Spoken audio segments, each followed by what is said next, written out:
ini semuanya seharusnya kalau dari Riyadnya sendiri mereka tuh udah libur di tanggal 5. Cuman setelah sebenarnya kalau disuruh pun menetap, orang Riyadh itu orang Dayah masih menginginkan mereka menetap. Karena kalau untuk pulang pun jalannya juga belum bagus.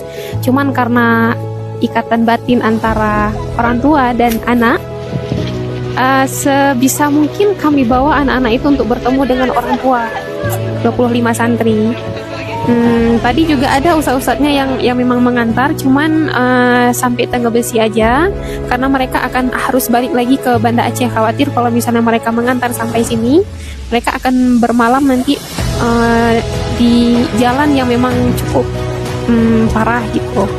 Jalan kurang lebih 3 jam dari mulai kilometer 60 sampai ke Tengah Besi.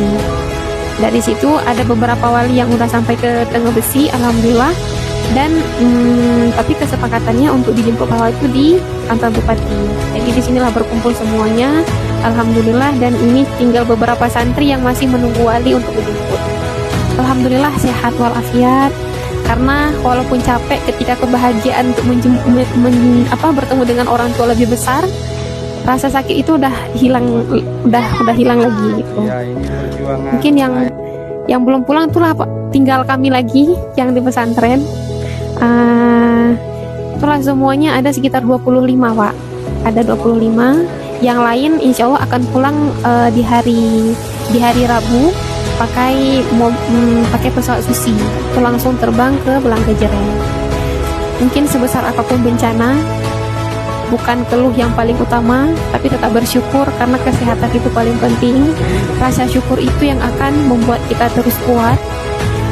Selagi kita masih bisa bertemu dengan orang tua, dimanapun kita berada, kalau emang itu tujuan orang tua, semoga pasti Allah mudahkan dari manapun jalannya. Karena masalah penjemputan Pemda aja baru tadi pagi dikonfirmasi.